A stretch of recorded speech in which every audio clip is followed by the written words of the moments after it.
Knock, knock. Who's there? Who's there? House. House From who? 1985. Interrupting House. What's your daddy? Oh, no. Hey, welcome to Film Seizure. I'm Chuck Moore. With you, as always, are Jeff Arbuckle. Hi, Jeff. How are you? Hi, everybody. I'm Jeff Arbuckle. Welcome to our house. Welcome to our house. It's a very, very fine house. With demons in the closet.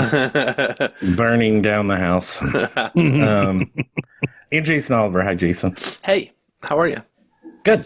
So we're in the smack dab in the middle. Smack dab right in the middle. Yeah. Right in the middle of spooky month or ghost month, whatever we're calling this. Well, month. I mean, it's spooky month, but this year it's ghost time. Yeah. Spooky Ghost Month. Yeah. Yes. Sans Casper. We have no Casper in the ghost month. We just Bummer. That's Sorry. his 30th anniversary, too. He's hanging out with me. I spoiled that it won't be the next two movies won't be Christina Ricci and Casper. Yeah. But anyway, 1985's House. This marks the second year in a row we've covered a movie called House on Film Seizure in the same month. And I don't know if Jeff said the same week of the month last time, right? No, last year we did it the second week and we did Ty West the third week. And this year we did it the other way around. We flipped it. Okay. Yeah. We flip it for real.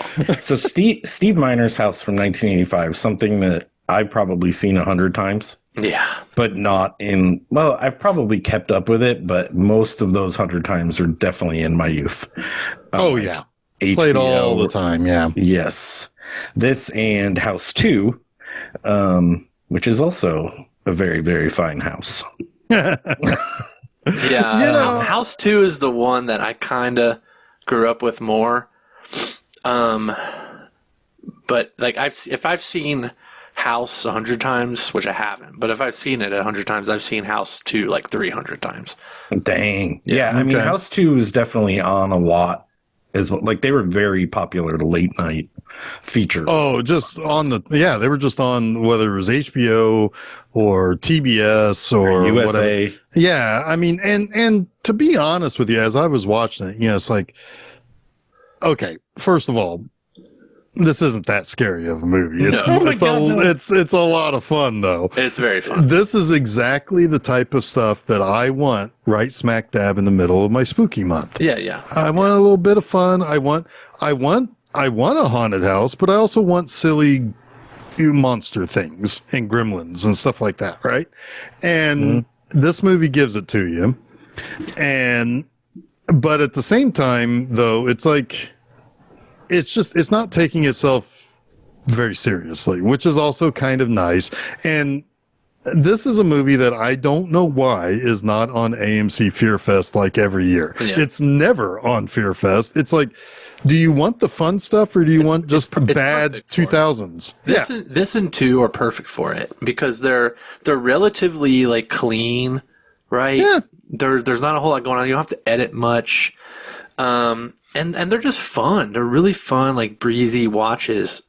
They're like, they don't really make horror movies like this. Like this, there's like this, they fall into that sort of horror film that Peter Jackson used to make, that the Raimis used to make. And even less like gross or violent than those. Yeah, well, exactly right. Yep. Yeah. They're more approachable for all ages. Yeah. This is the kind of movie you would like, along with Poltergeist. Maybe you start that with like your 9-year-old. This is like your 11 or 12-year-old kids movie. These days, they probably watch fucking Terrifier, but yeah. But yeah, this is a good like my kid's about to be a teen. Let's show him this movie. Yeah, I mean, I would go as young as like 9, 10 on this one. Honestly, sure, I really would. Sure. Like, it's not that scary. It's a whole lot of fun, but it would be scary, I think, for a 9 or 10-year-old in really delightful ways, right? Yeah. It's totally weird though because it is. The subtext of this movie should be like Jacob's Ladder or like right. Well, I mean that's kind of the funny thing, right? Because like this movie, if you squint and you cock your head just right, and you kind of squint just right, it's got something to say. Yeah. But but then like the moment you widen your eyes and you sit and you fix your head and you look at it straight on, it's like, oh no, this thing is lousy with demons and monsters and goblins and trickster things. And like I mean, somebody watched this movie and thought, you know what? Every Father's Day, somebody's going to get a singing fish on the wall going forward because we saw this one move, you know? Dude, did you know? We're still on Chuck's thunder a little bit here, but did you know that the singing trout or whatever it was, or singing bass, didn't come out until like the year 2000?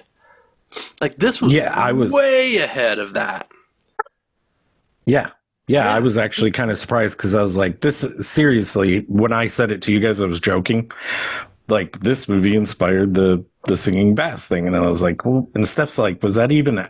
Or that was out before this, and I'm like, I don't think so. No. And then I looked, and I was like, no, like 2000 or something. Yeah. And but you could go back to Evil Dead with the taxidermy like deer stuff. Yeah. So I mean, I felt like the Raimi influence in this movie so fucking much, and it almost felt like while this movie was riffing on Raimi's Evil Dead 2 was then riffing on this, right? And then House 2 almost was riffing on that. It's a snake eating itself. It's like how can we make horror as goofy as possible? Yeah. Yeah. I definitely wrote in my notes, whenever you see a giant swordfish on the wall, you have to know that thing is going to come to life when the ghost shit starts to go down. It's like because it would stick on it, like it would be panning and then stop on it. It's like, oh, come on now. It's like you're telegraphing this movie, but that's all right. It's fun. It's very telegraphed. Oh yeah, and it's fairly simple, like extremely simple story too. Like there's not a lot of meat on the bone at all, which is good for like a fun, breezy, like horror film. That, like I said, the weird thing for me is how much of that Vietnam background is actually used here. Yeah. Without it being like really like terrifying. Because that's the part, like if I was 9 or 10, if I understood that war was going on here, would actually probably scare me. Like those scenes in the woods, not the creepy fully rubber suited monster. Although I don't know, like I love the rubber suited monsters. Big Ben is pretty creepy. I mean, he's creepy. Richard Mole, even when you see him before he's like dead, you get a bad feeling about that guy. Oh, he's crazy. Yeah. He's totally crazy.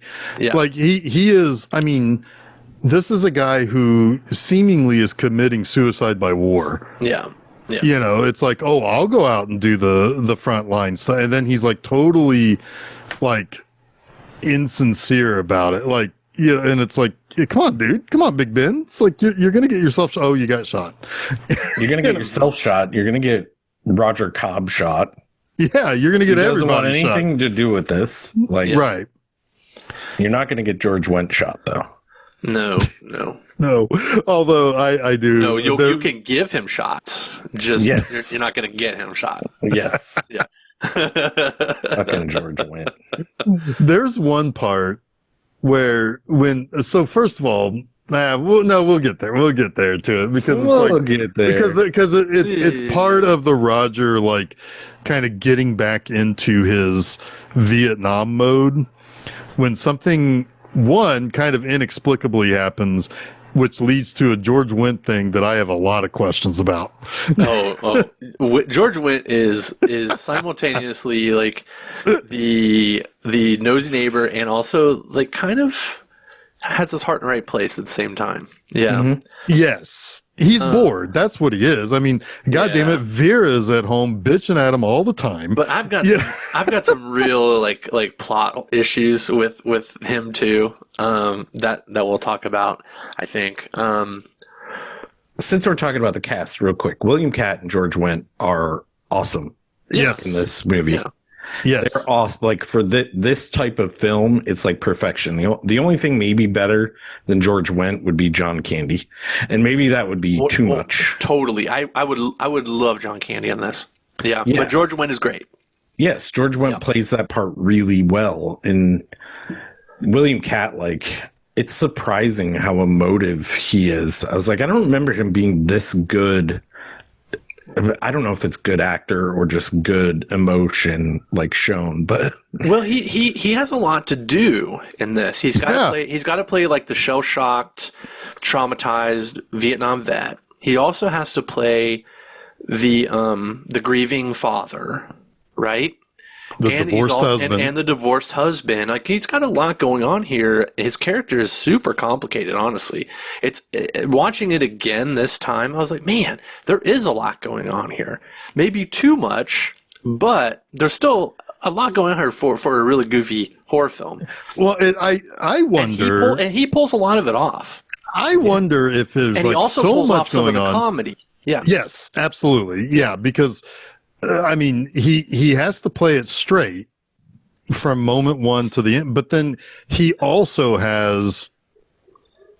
there's a dry wit to him as well. Oh, yeah. But yeah, I sometimes wonder, it's like, was there so much going on that it tipped the scale all the way over to, we just have to be kind of goofy with this because we're never going to be able to sell this movie to New World Pictures if it's this serious Jacob's Ladder like movie, you know? Well, I think probably the budget and the costuming for the monsters probably pushed it that way too. It's like, this is the best we can do, and we're like, oh fuck, we can't put that in a serious movie. No, well. I mean, it's 1985. It looks pretty good. I mean, you can tell it's a pursuit, but it's still like that. Those aren't cheap. I would say it's a good. I would say it's a good follow up to like the Gremlins style of rubber monster. Yeah. You know, like the Gremlins looked scary and I think part of that was its size, right? Like you size those down and you puppet them, then they become scarier or something. The thing about this movie is kind of the lack of blood. Like once you start making things like ooey and gooey and bloody, then that amps some of that up, and there's a lack of that in this. Most of it is the squibs, and it doesn't even look like blood. Yeah, really. Yeah. But I just want to get a few other housekeeping things out of the way. We've got housekeeping. This is our fourth Steve Miner film. Dang. Oh, yeah. Friday the 13th, Part 2, 3, and Warlock. So we're on our fourth there, and then this is our first Fred Dekker. That's where I kind of feel like we've got a little bit of that horror comedy. It's coming from Fred Dekker. That's where he lives, man. He lives in that. His like, I want to make it spooky, but I want to make it fun. And in this was a story by Fred Dekker. The screenplay, Ethan Wiley, he was a puppeteer for Return of the Jedi and Gremlins. Yeah, and he wrote and directed the next one with Steve Dekker. Yeah, or Fred Dekker. Sorry. Fred Dekker. Fred Miner and Steve Dekker. I got all the Steves and Dekkers and Freds. Yeah. So they're all like playing in the same pond, right? And then you've got Sean S. Cunningham, who produced this. I think he produced all the House movies. And of course, he's in many ways Friday the 13th. The godfather of Friday the 13th, right? Yeah. And then Harry Manfredini. Yep. There you go. As well, who I don't know how many of his people who score movies tend to show up a lot. Like we've probably done 50 Morricone films. Some we don't even talk about. Well, I mean, like all the John Williams. Yes. But like Manfredini, and you could tell it's him. Oh, yeah. Like I actually didn't know until like the first song came on. I'm like, oh my God, this guy is totally the guy who did Friday the 13th. Oh, yeah. Oh, yeah. Yeah. And yeah, these guys were all, again, like he's part of that crew, right? And this movie made money. Like it was a like by all most counting, this is a hit movie. It was $3 million budget, made like 25 or something like that. I mean, it made 7 times its budget. Yeah. Like, that's pretty good. And I don't know how House 2 did, but I think House 2 did pretty damn well as well. Well, the thing is with House, I mean, like you think about that, it's like how many times more its box office haul did it make on home video rentals? Yeah. That and like selling it into like, to TV stations and stuff. It's like insane. Every single video store, every single one in the world had House and House 2. Yeah. Right? I remember walking by them and seeing the zombie finger ringing the doorbell in both of them and thinking, oh my God, this is like, that's the creepiest thing. I want to watch these. It's grosser than anything in the fucking movie. Absolutely. Like it sells the movie on like a level that it doesn't really actually attain. Yeah. But yet you still watch it and you're like, damn, that was fun. Yeah. Yep. Oddly. So same budget for House 2. This funnily named The Second Story, which is hilarious. Love that. Love that. Same budget, only $10 million. All right, diminishing returns. Yeah. I mean, that's still a good, like, I think most people would say 2.5x. Anyone would be happy with that. Yeah. Pretty well, and again, it's like there were a lot of movies like this. Like I was saying, it's like there was, I mean, some of these movies were limited in what it could be released as well.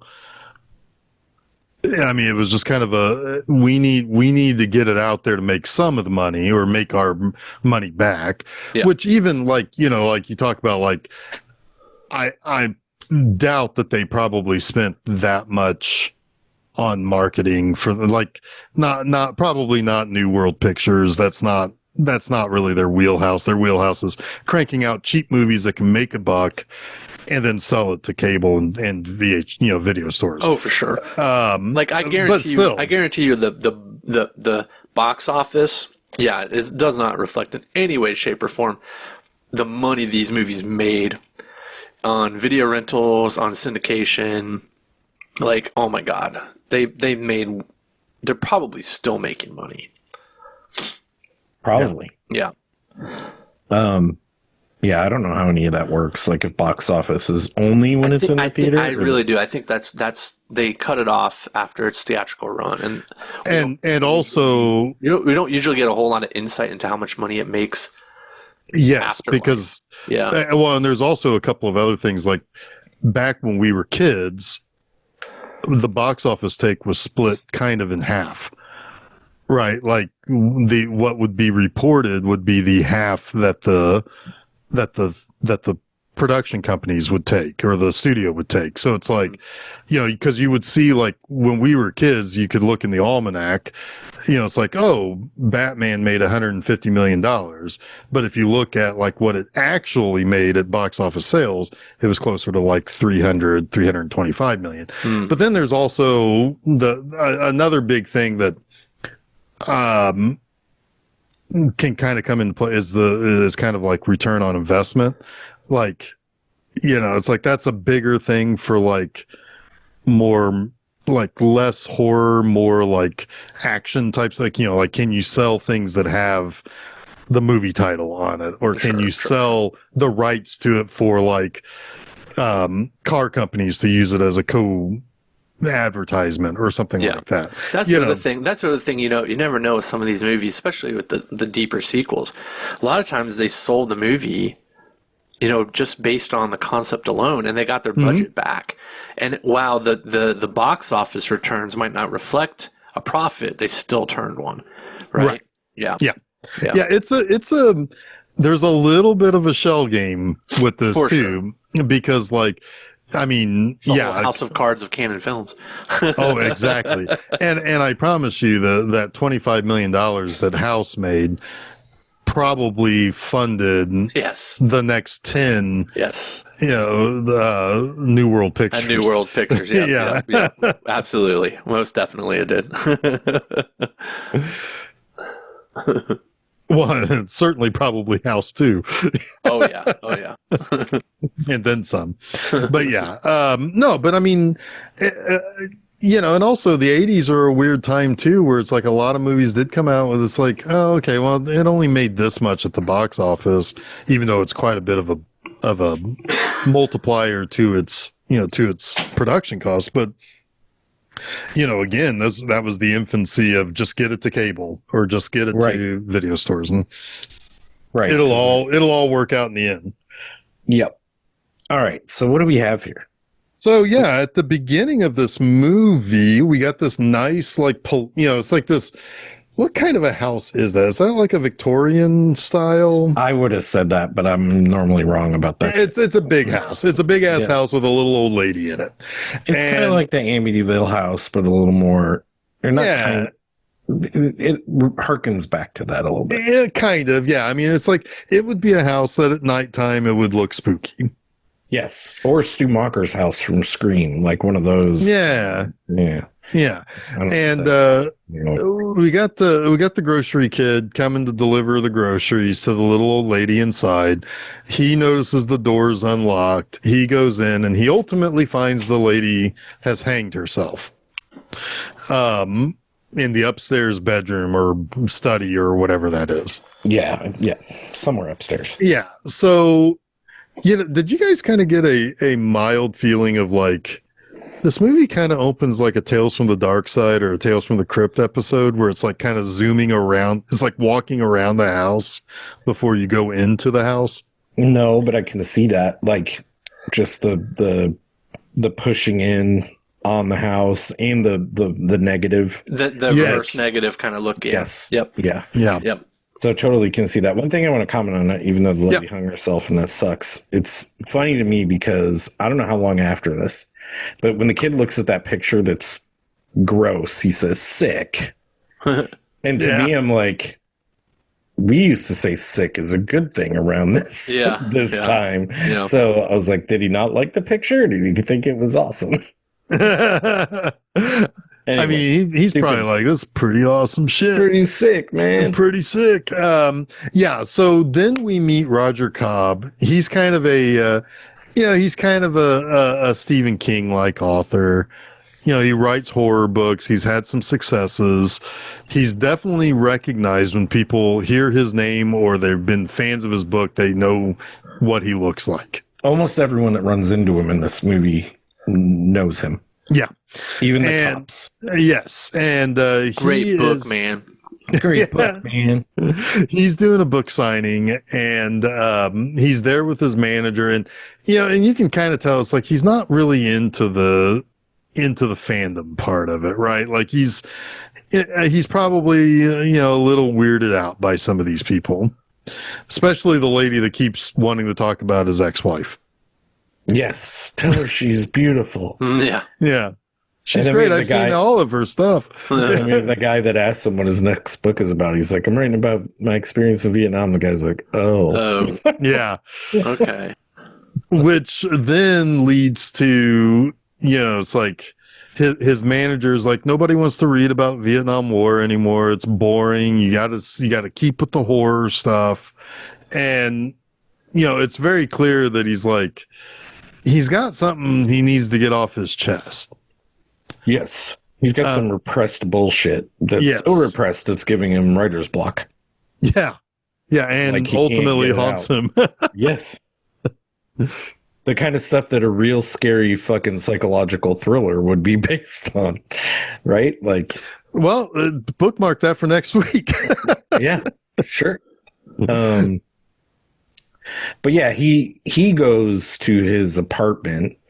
And I don't know when we find out that the lady that killed himself is his aunt. I think it's shortly after this, but his ex calls and she's trying to check on him. And he's like, he does all the like lonely, depressed bachelor thing. He tries to fool her by turning on the music and pretending there's a poker game and blah, blah, blah, blah, blah.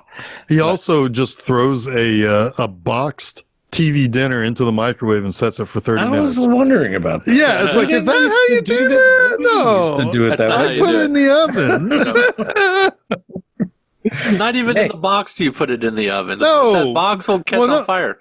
Well, yeah, because you got to cut out the part over the mashed potatoes or whatever. You know, you got to cut some holes in the plastic. Those were Tyson meals, and I was looking at those. I was like, holy shit. Those Tyson meals, the packaging had not changed into like the early 2000s. Yeah. And I don't know if they've changed now, but I used to eat those when I was on my own and living in my apartment in Indianapolis, with Chuck in California. I used to eat those fuckers.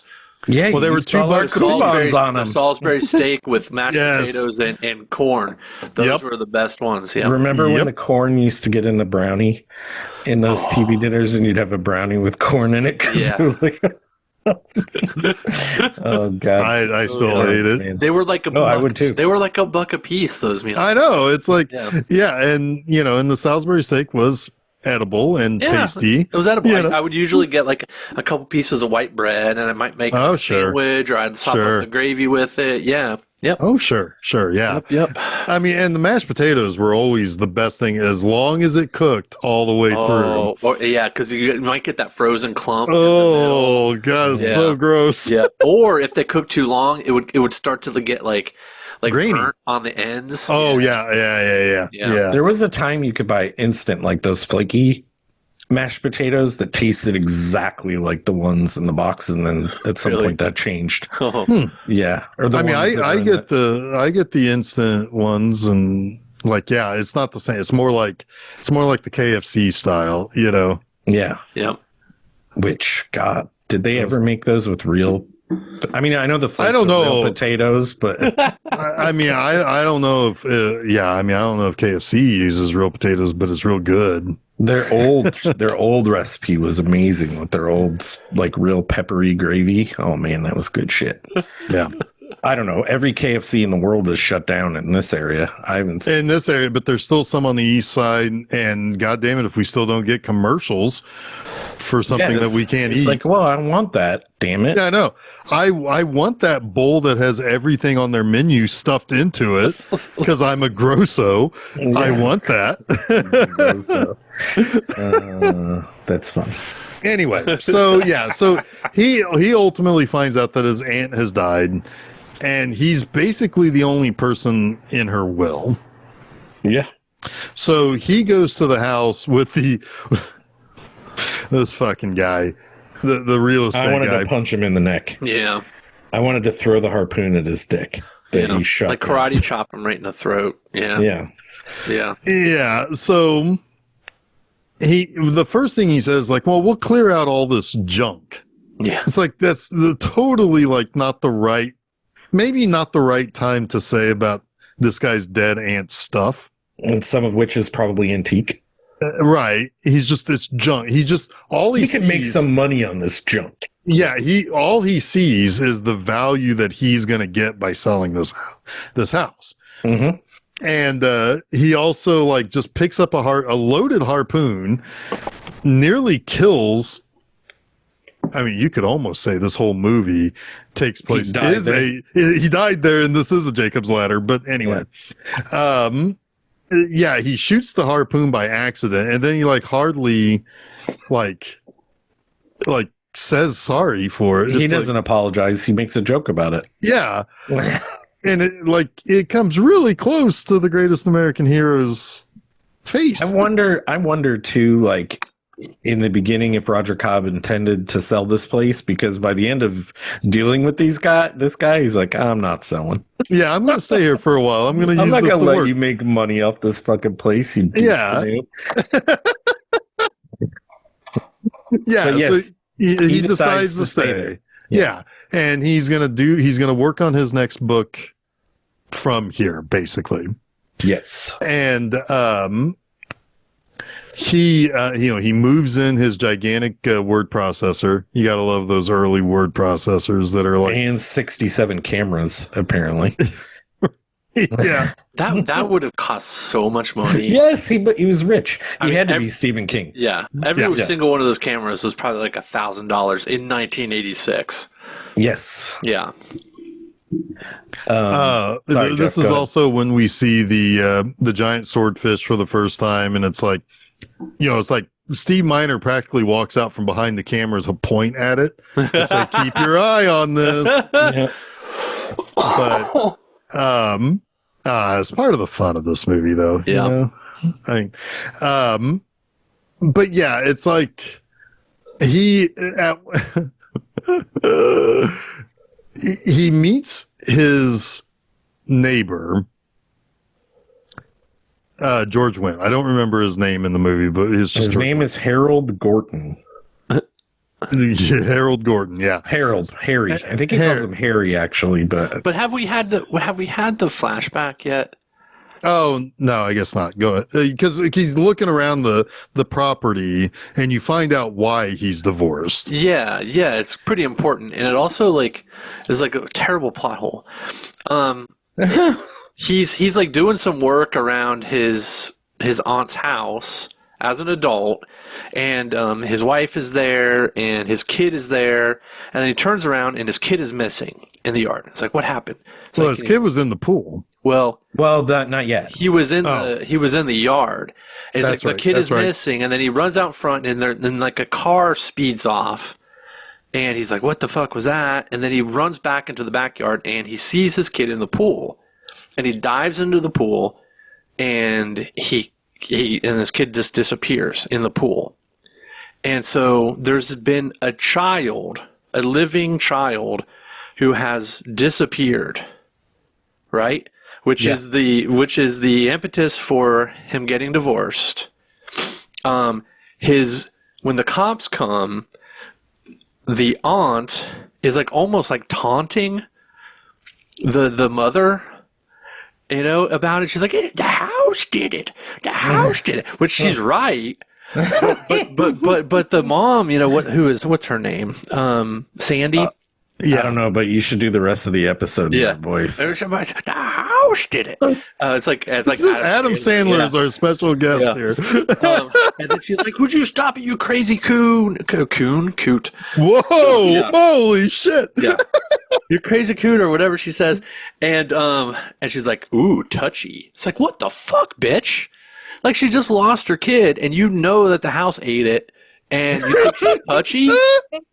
Like, that's some fucked up shit. Like, it is fucked up. Like, completely fucked up. And so we see all that happen, and like, how much time has passed? I'm gonna guess the aunt now killing herself 3 to 6 probably months. because she realized she was a fucking bitch. No, she said she was tricked. Yeah. She was tricked by the house into being a bitch. Into being a bitch, and then how much time has week. passed? How much time has passed? I would guess 3 to 6 months, but the realtor has no idea that a child went fucking missing 6 months earlier. The next door neighbor has no fucking idea that a child went missing 6 months earlier. It's like, I don't know. How stupid do you think we are? You know who especially doesn't know that a child went missing in that house? The hot neighbor. Oh God, that woman. Although she's believable in the sense that she's like baiting him to like just take care of her kid because maybe he needs a replacement. Yeah. That's really funny. She's like testing him, I think. You're right though, because this author, if his kid went missing, everybody in that everyone town would fucking know. Everyone would know. Yeah. So it's goofy. It's one of those things where that as an adult and you watch it and you're like, man, that's stupid. Fred Decker, you fucked that up. Yeah. But let's have fun now. Or that could have been put in place afterwards. Like maybe the kid wasn't. It kind of does feel like that. Like how can we make this like a redemption arc? Like we have to have a MacGuffin. A crescendo. Because the kid's only in the beginning and the end. It does feel like that. Yeah. Yes. Yeah. Look, we got to set this up a different way from how we have. They could have just had the hot neighbor's kid be the one that's eaten by the house and he saves that and then he gets a new girlfriend. But it's the kind of bad plotting that like solidly puts this in B-movie territory, right? Oh, absolutely. But that's what makes it fun. Yeah. That's what make it fun. That's what make it fun. This is how people who love this movie talk. I was going to say, you can tell why Jeff loves it. Yeah. Massive head trauma.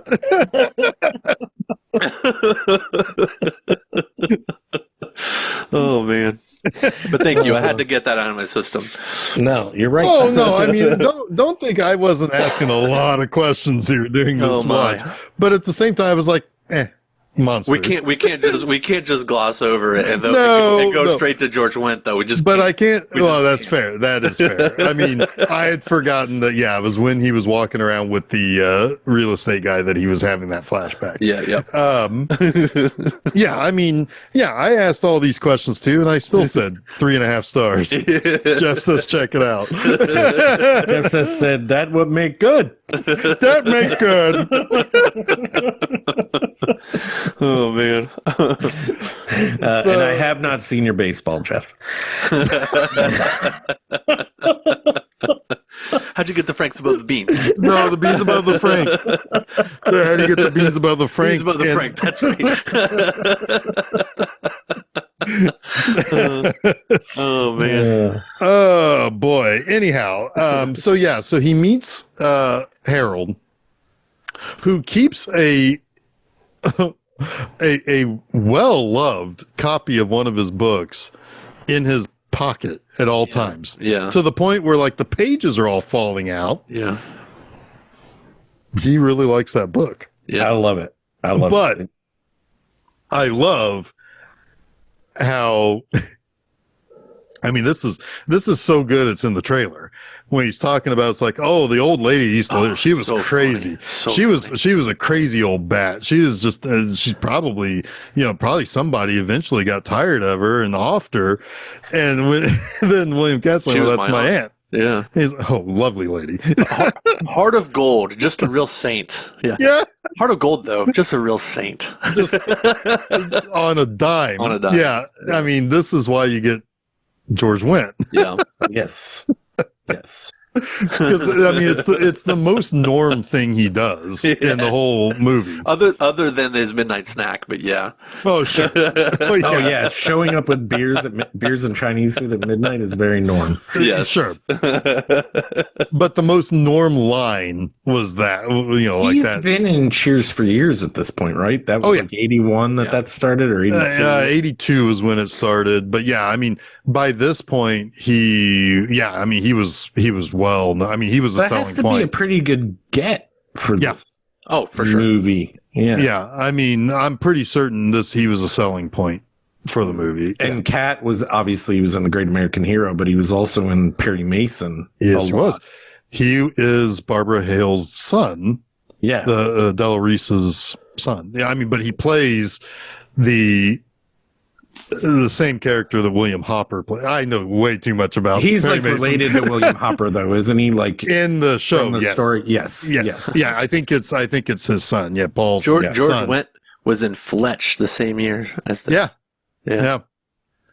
So yeah, George Fletch came out this year as well. That's crazy. George Wendt is kind of I know it does. I always thought it was like 83 or 84. William Cat didn't really have much of a movie career. No, he really didn't. But I think this movie kind of shows he should. Yeah, I mean, wasn't he in Big Wednesday? That was a pretty big movie. That was a pretty big movie. Big Wednesday. Big Wednesday. That was the surfer movie with Gary Busey. I watched that a million times when I was a kid. Yeah. Yeah. Oh wow! Looking at this, Butch and Sundance, the early days, the TV sequel.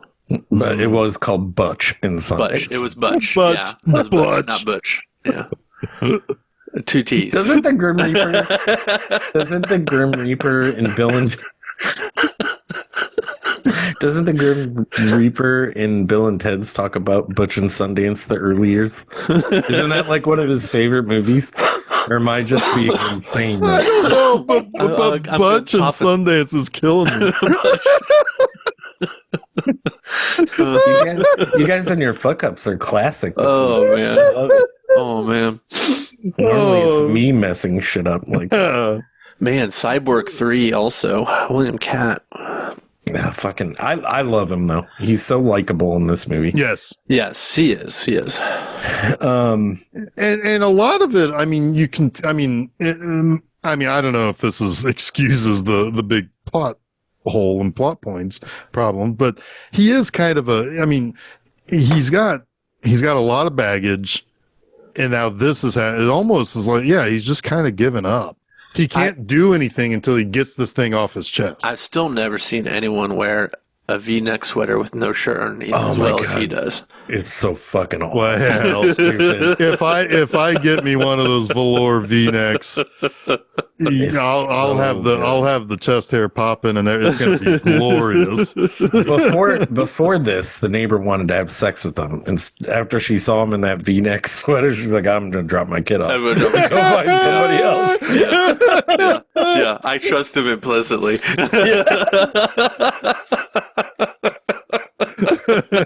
Only thing missing is his pipe. Oh man. So yeah, he ends up he notices some strange things that start to happen around the house, and so and like it seems to be centered around one closet in particular, and so he sets up all those cameras.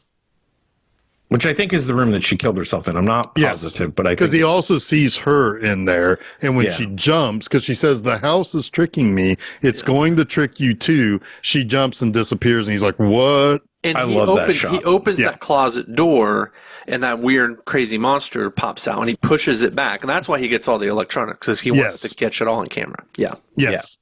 Yeah. And he begins to he's trying to get into the mode of writing his book. And so he starts to dress in his fatigues. Yeah, yeah. And this is the thing where all of a sudden he's like kind of doing like a whole thing where he's like runs outside and he like is almost like doing like a number. Yeah. Because he like slides on his knees. And this is when I have my big question about Harold. Yeah. Because Harold's walking his dog, but is in William Katz's lawn.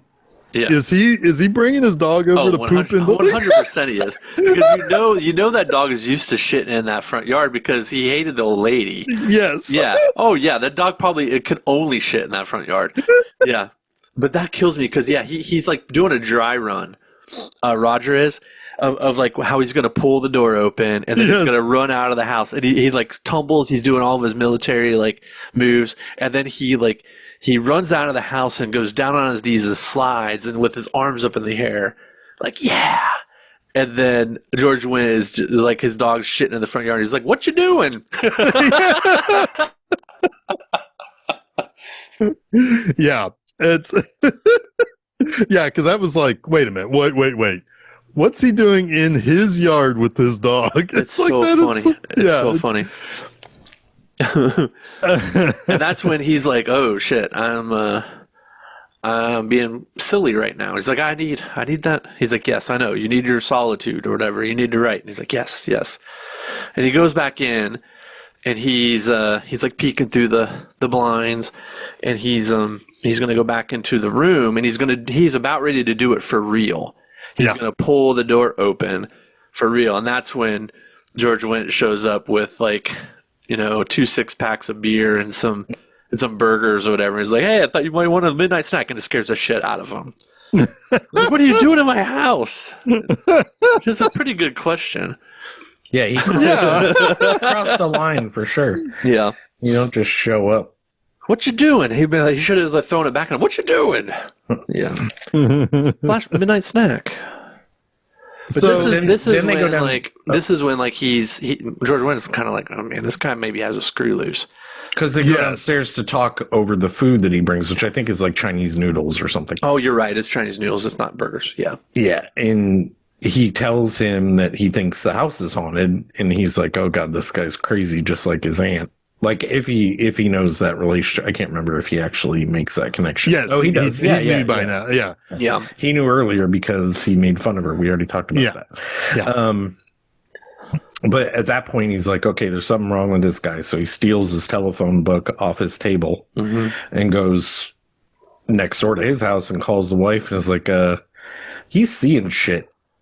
Like, and it was around this time where the swordfish is now spying on him and moving around, and he just covers it and leaves it covered. The rest of he doesn't kill the thing. He doesn't throw it out. He shoots it. He shoots it through the face.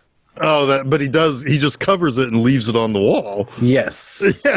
We've also previously seen a conversation between Roger and his ex-wife. So when we see her talking to Harold on the phone, we know who she is. she kind of like plays it off a little bit, but she sounds concerned enough to where it sells the thing, right? That happens in a little bit. A thing that happens kind of in next week's movie too, which is wild. It is wild. Yeah. But it actually impacted my watch. This movie impacted my watch of next week's film because I was thinking about it. Yep. Yeah. Yep. 100%. Yep. Yeah. Well, I think we know what the influence of next week's movie was. It was 100% House. Yes. Specifically, well, we'll talk about it next week because there's some pretty strong influences for movies I really like in next week's movie. Yeah. But, so I think it is, he shoots the fish somewhere around now when he's trying to write. And just, maybe we should talk about this because it's like stitch into the movie at weird spots, but he's having, during his writer's block, he's daydreaming about his time in the war with, what's his name? Big Ben? Yep. Big Ben. Yep. Played His by platoon, basically. Richard Mole. Yeah, played by Richard Mole, and I wrote his name down. Why can't I remember his name from Night Court? Bull Shannon. Bull Shannon. Yeah. Played by, I was like, oh shit, it's Bull Shannon. Yeah. Bull Shannon has done a lot in movie where he's played this type of character. Like Bull is the only time Richard Mole was like the nice guy.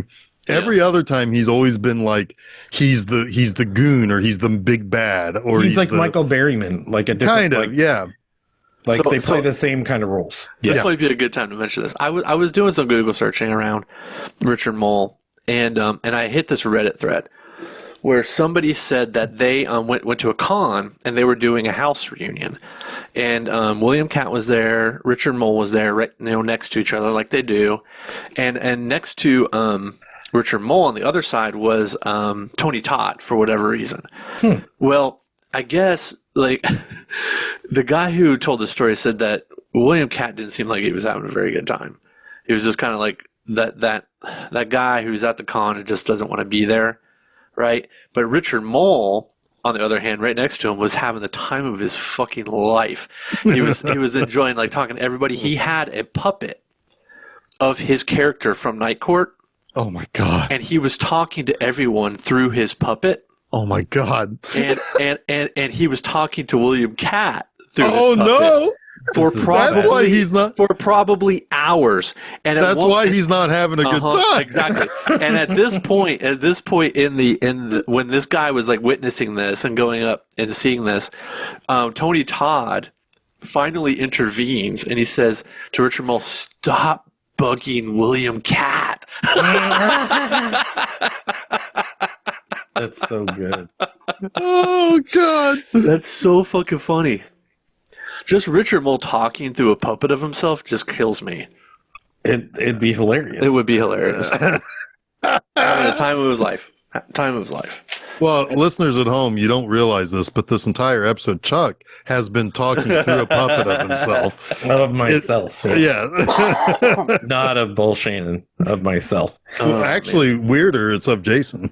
Yeah. It's a really weird episode. It is weird. Guys. I don't really. It's throwing me off my game. I don't know who Butch Stancy is.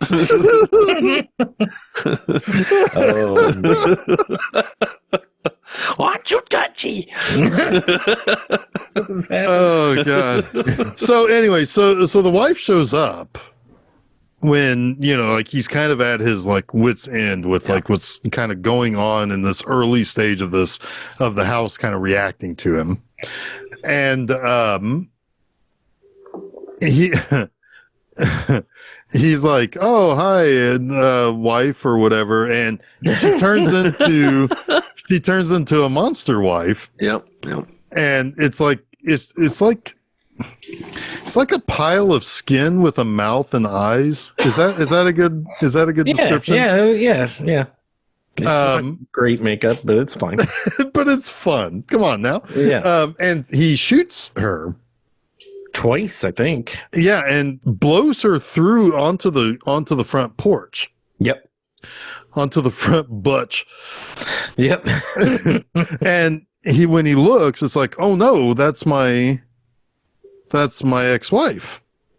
Yeah, And George Wendt is outside, like mowing the grass or whatever. No, he fell asleep on his couch after he was brought home.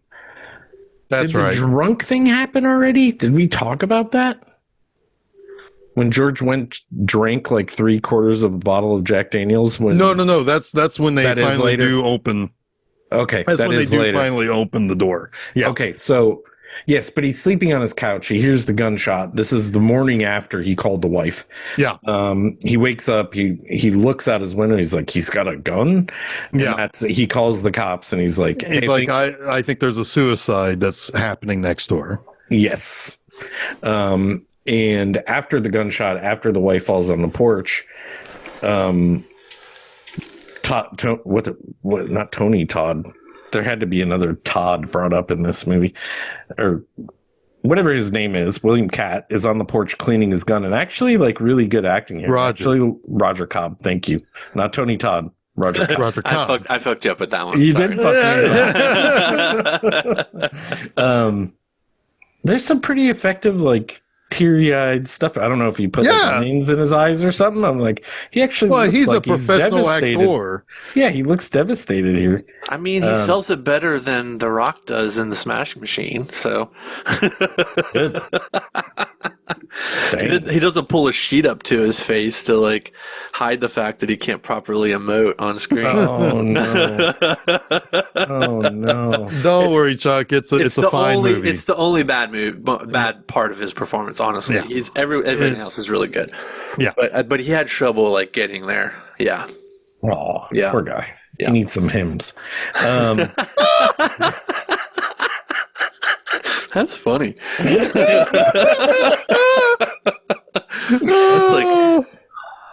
That's good. Can't get there. Thank you. Get hymns. You'll be crying your eyes out. But yeah, he hides his wife in like the closet under the stairs type thing is what it looks like. It's not that, but that's. Oh yeah, totally. That little, didn't they have that in Scream too? That little cubby hole under the stairs. Yeah. I've lived in multiple places that had cubby holes like that under those stairs. Mm. Did you ever have to stay in one and then turn into a wizard? You're a hairy wizard. Good job, Hagrid. But yeah, he hides her under there. Then the cops come, and then one of the cops is like, "Hey, I know you. Can you do me a favor?" He's like, "Sure, whatever you need." He's like, "Can I use your bathroom?" Weird, whatever. This exchange is very strange. Like the whole entirety of it. Like, I don't know, but George Wendt ends up in the house even after. Well, he smells something up. He's the one that called the cops. He doesn't like what the Rock is cooking. Sorry. But he's the one that called the cops in the first place. And he comes over and William Katz tries to get rid of him. He's like, bye-bye. But he comes in anyways and sits at the table with him and has coffee. And for as nice as that house is, didn't you guys think that kitchen sucked? Yeah, that's pretty typical, man. That's so typical. Like, you see these beautiful houses, like even the Lily house, right? Tiny kitchen. It's the craziest thing. Yeah. Even the Bates house had a tiny... Whose house? Kind of crappy. The Bates from... Yeah. The kitchen did not match the house. So weird. Yeah, those like kind of like galley kitchens. Yeah, just super functional, but not very spacious. Yeah. Yeah. Large enough to swing a shovel. But it's true, Jeff. It is true. This kitchen's just large enough to swing a shovel. That's what the dude who was selling this house would have said about this. You could shoot a harpoon in the guest house. Yes, you can. And almost kill a guy and just laugh about it. Yeah. Oh, man, I should sell houses. Dude, you'd be really good at it, actually. Thank you. Yeah. Thank you. Yeah.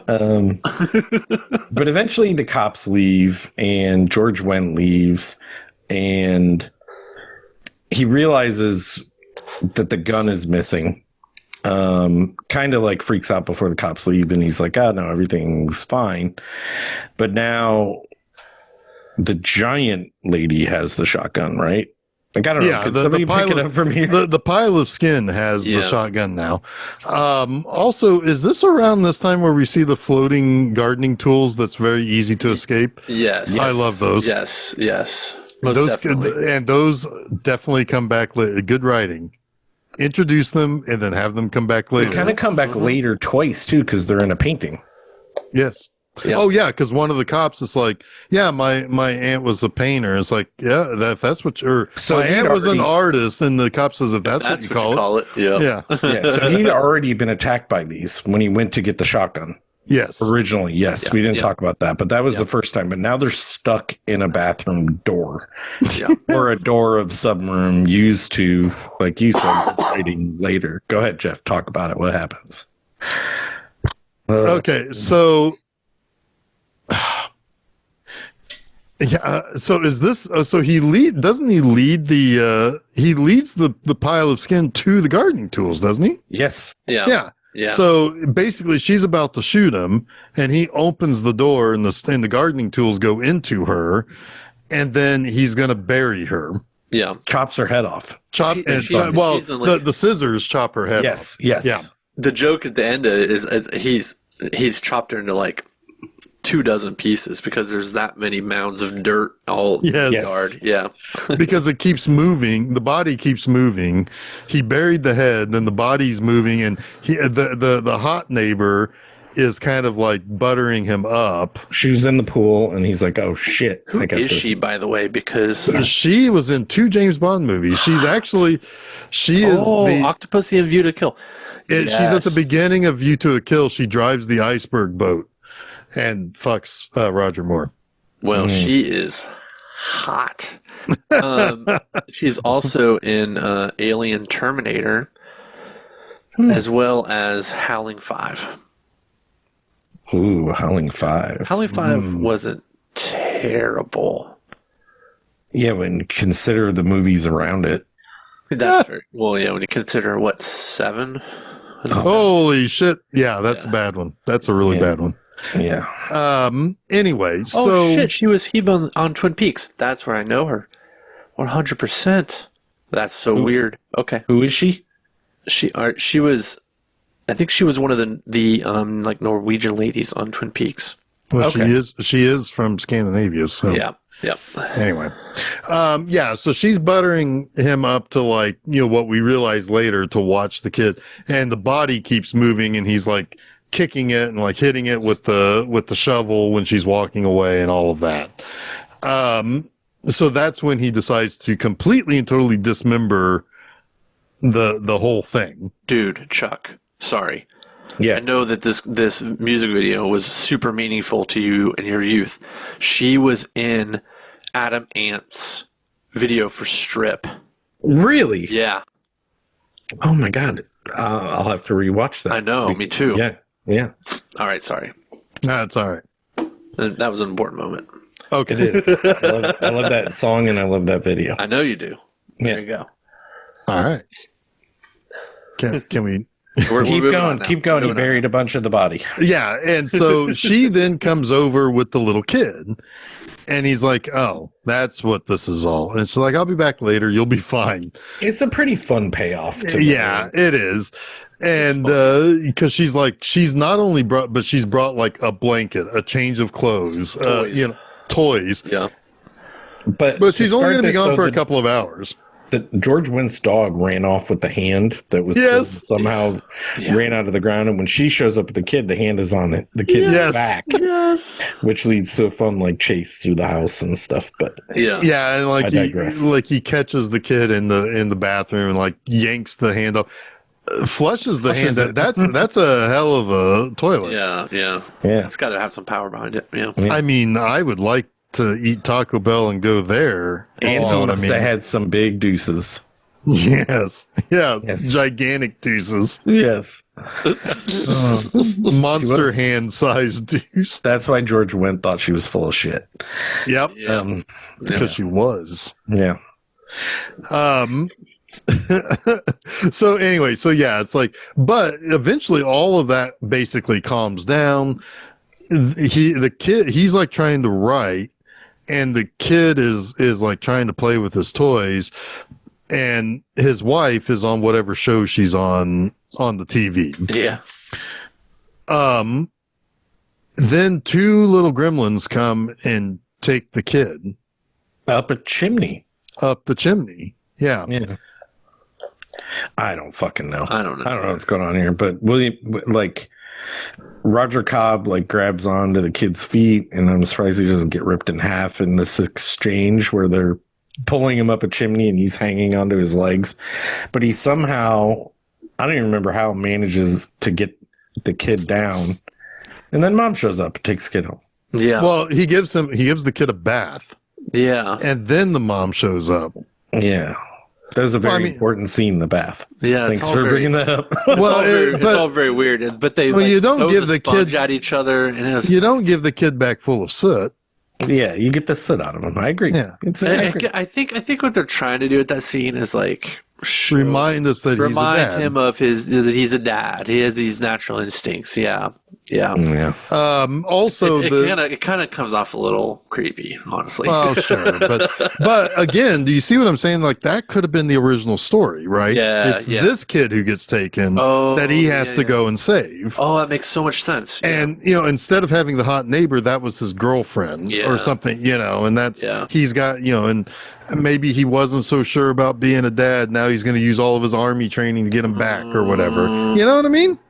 I mean, honestly, that kind of works better. It takes it give works me a better, job, Steven Spielberg. But it takes the revenge aspect out of it from the bad guy. True. That is true. That's pretty important. Yeah. But you could have had revenge anyway. Yeah.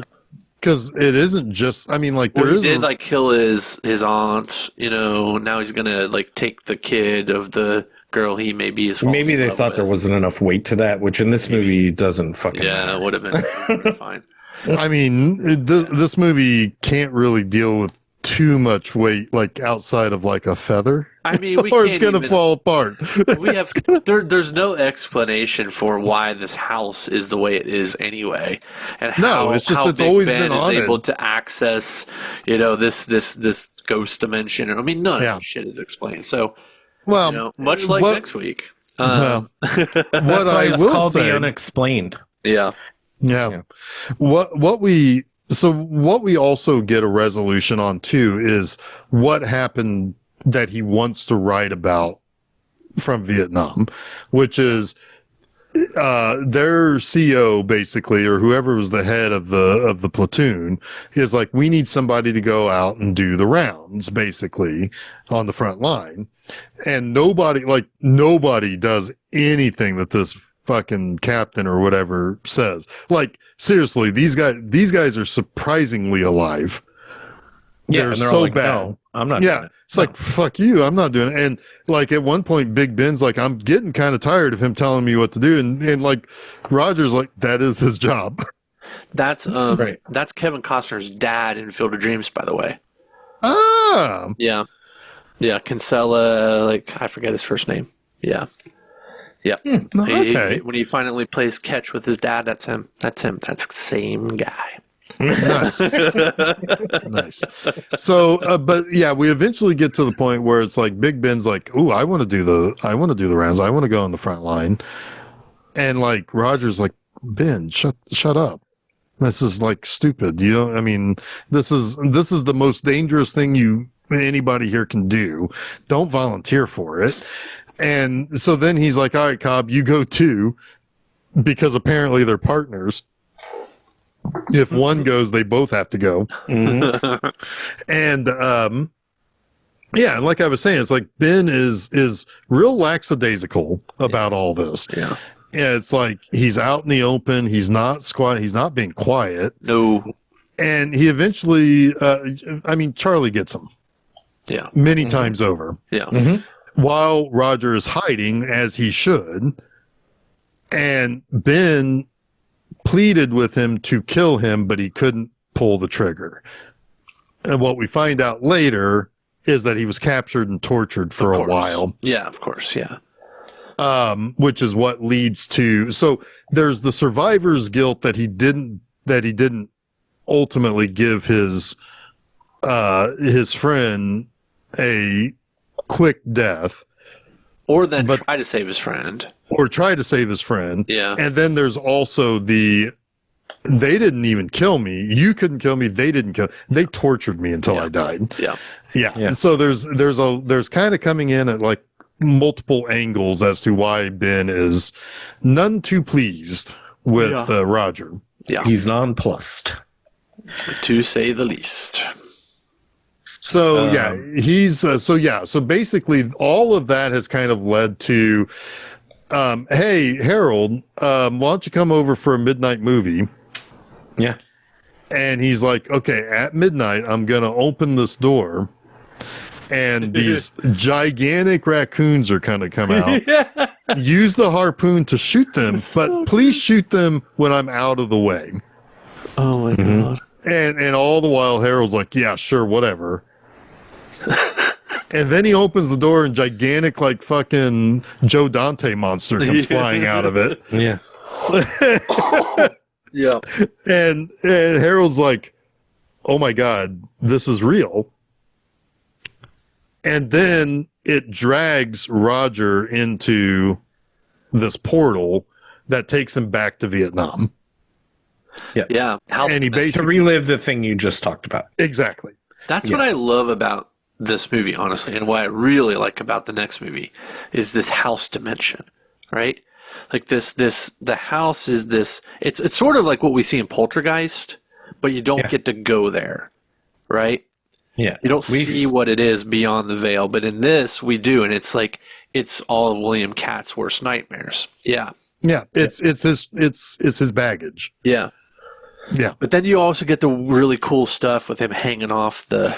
Now that's later. The ledge off the cliff. Yeah, it comes later. Yeah, because so he comes back because he runs away from the Viet Cong. Yeah, comes back through the thing, and it's the next morning, and George Wendt drank 2/3 a bottle of Jack Daniels. Yeah, because he didn't know if he was ever coming back or if he's alive or whatever. But it's shortly after this that he realizes that his son, I think, did he see his son before? He saw a reflection of his son in the mirror at one point, and that's when he's like, my kid's in that fucking mirror. Yeah, and then he opens it, but you see the medicine cabinet, and he's like, I got to break the mirror to get into that. Yeah. There's something there about that, right? Like, I agree. Not looking behind the mirror, but breaking it. Uh-huh. Yeah, like there is something more powerful to that concept, right? I think Fred Decker's a quite clever writer. It's kind of like Alice in Wonderland a little bit in this. Yeah. Yep. Because he's looking through the looking glass, and that's going to be a big thing next week. Being through the looking glass. Yeah. Yep. Anyway, so like he breaks it open, and it's like this black infinite that he repels that, and he does that really hard repel where like you're seated but you're holding yourself. Yes. Did you ever have to do that in gym class? Because that was fucking impossible. No, I climbed a rope, but I never repelled that way. We had to try to do that. I had to walk across a balance beam. You ever do that? Yes. Yeah. Yeah, that was easy. That was much easier. Yeah, way much easier. Yeah. We didn't. You have to be able to support your own. We weren't weight. up to Pete Hexes standards at St. Anthony's Elementary. Yeah. What? You had a bunch of fatties there? Is that? Yeah. We're a bunch of fatties at St. Anthony's. All we had to do was walk across a balance beam. Yeah. The Secretary of War would not accept. We got underneath the parachute. Pulled it down behind us. Yeah. Yeah. Like in that Trans movie. I saw the TV glow. Come on. Oh yeah. Sorry. I really like that movie, but I don't get the reference. So, but it was just a moment where they did the thing where we all did it, where we got under the parachute in the gym. Oh yeah, okay, yeah. I totally forgot about that. Yeah, I did that. We did that at one point, but yeah, whatever. It gave me all the feels. No fatties in the military. No fatties in the military. That's the whole. Except if you're in the Texas National Guard. Oh my God, the gravy seals. Oh shit! The gravy seals. Oh my God. That's not even my. I don't know who started that, but I heard that. It's the so fucking good. funniest thing. Somebody said On a normal sized person, those mustaches are huge. I know. They remind me of the twins from Gremlins too. Somebody said, "Oh, I guess they missed Pete Hegseth's memo," and I commented, "But they've never missed a meal." Oh. I'm sure he squares more like 3 cubes a day. Oh man. Anyway, all right, back to Let me know, this guys, movie. when you're done We're good. congratulating yourselves on jokes. We're Okay. good. That was good. It was a great joke. Good job. You guys nailed it. Y'all nailed it. Anyway, so he goes in, he repels that. This is where, okay, so we've had some prosthetics and we've had rubber suits. Now we get some stop motion monsters. This movie has the triumvirate of awesome monsters. This is Army of Darkness level, like. Yep. Yep. And you got this flying thing that's going to come around and it's going to take the gun.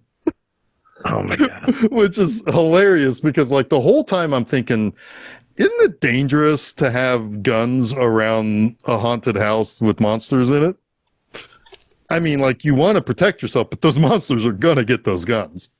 Yes. And they do every time. We have a Vietnam vet who's cracking. Did you say Vietnam monster? Yeah, I think so. Because I really like that. Vietnam monster. A Vietnamster. Vietnam monster. All right. Yeah, he I don't know. Does he steal the gun back and kill it? I don't even know how he gets away from that. No, it shoots the rope and he falls, and now we have like a stop motion, tiny little, rubber limbed falling dummy. Oh yeah. Yes. Yeah. Yes, we have that, and then the weirdest scene in the movie that I looked away for a half a second, and they were in the pool. Like I don't know what the fuck happens here, how he gets his kid out and escapes. The kid, so Big Ben had captured the kid in in like a little bamboo cage, like a cartoon, and it's got chains on it, which he does not have the key for, but he breaks the chains, however, and opens the thing up, gets the kid, and they go into the water and they come up out of the pool. Yeah. But Big Ben follows. Yes. Because like this is when he realizes that Ben has come back specifically to get him for what he did and didn't do right 10 years before. So so Big Ben comes into the house and it's like, I'm gonna kill that kid. He basically takes the kid, like all the other stuff that happens doesn't really matter. He takes the kid in a room and he's holding him and he has a knife and he's telling him, I'm going to kill your kid, right. Roger. And then he goes to stab Roger and it kind of goes through his hand. I don't, that's kind of what I surmise for this. Cause obviously the graphics aren't that great, but that's when Roger realizes they can't hurt me. Yeah. So he's like, you can't hurt us. Well, yeah, he Nancy's him. Yeah. It's a Nightmare on Elm Street. Yeah, it's like Fred Decker's like, I've seen that movie. It's good shit. We can use that. Exactly. We can use that. We can use that. Surprised he doesn't have that rubber hand come out of the ground at the end. Scary. Yeah. But he ends up stuffing a grenade in his rib cage, which that's the part of this movie I always remember is totally. the grenade in the rib cage or whatever into his gut. Mm-hmm. And they run out of the room and then the Big Ben commando dude blows up.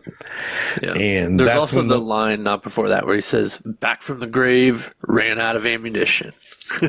Oh yeah.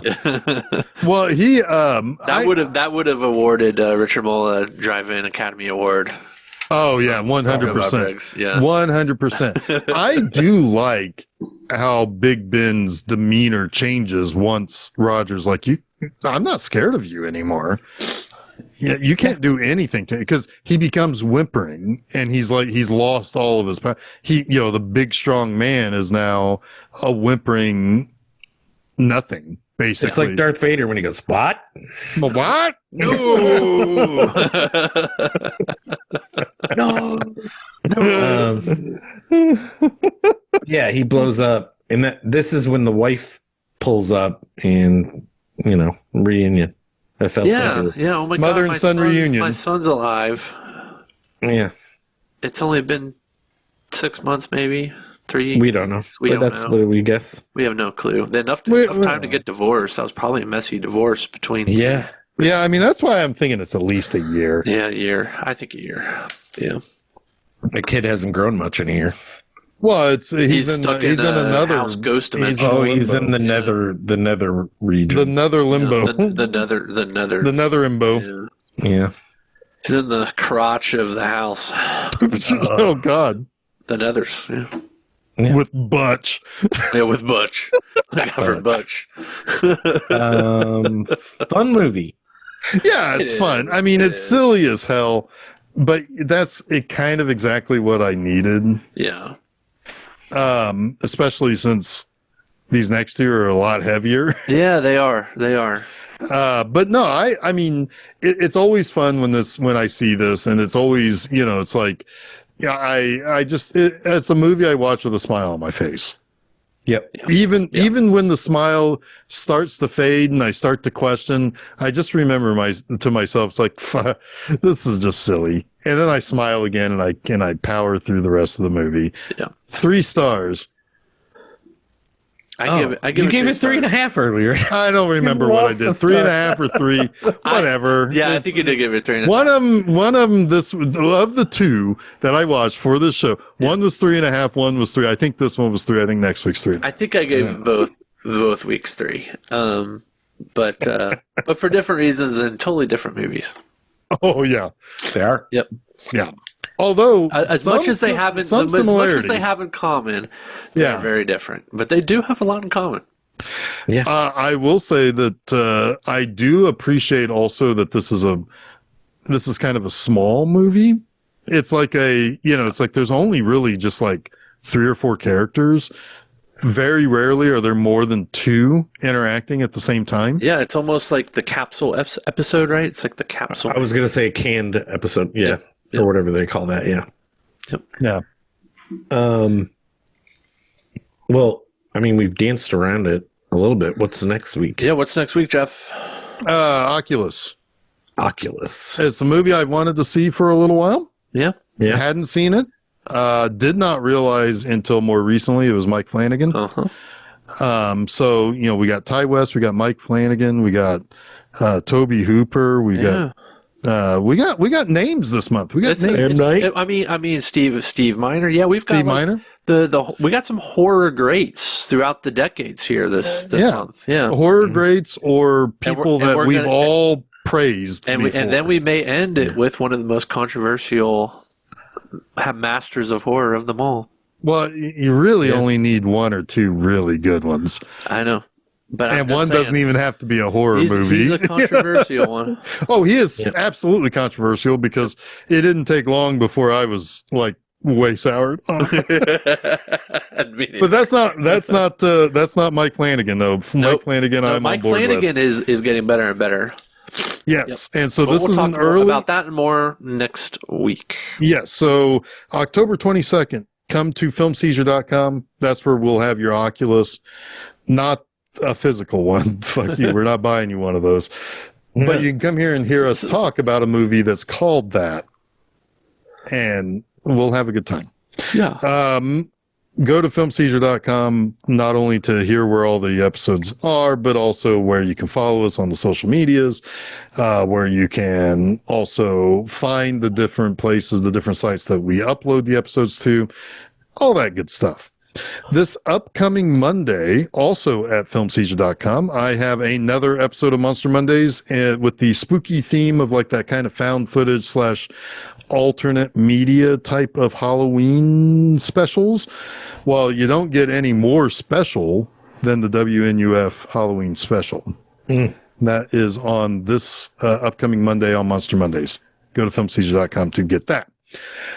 at my website, bmovieanima.com, this upcoming Friday. It's the weirdest of the 5 black horror films that I selected. Welcome Home, Brother Charles. Tremble at the thought of a black man's prehensile penis that can strangle white men. That's amazing. That's hilarious. Yeah, it's not a very good movie, but it's an amazing concept. So it's not black horror, it's white horror for a certain group. Man, that's something. It is something, yeah. Anyway, so that is at bmovieanima.com. So yeah, I guess I'll see you guys on the other side of the looking glass next week. Yeah, I'll see you over there. All right, well, I'm Jeff Arbuckle. I'm Chuck Moore. I'm Jason Oliver, and you have been listening to Film Seizure.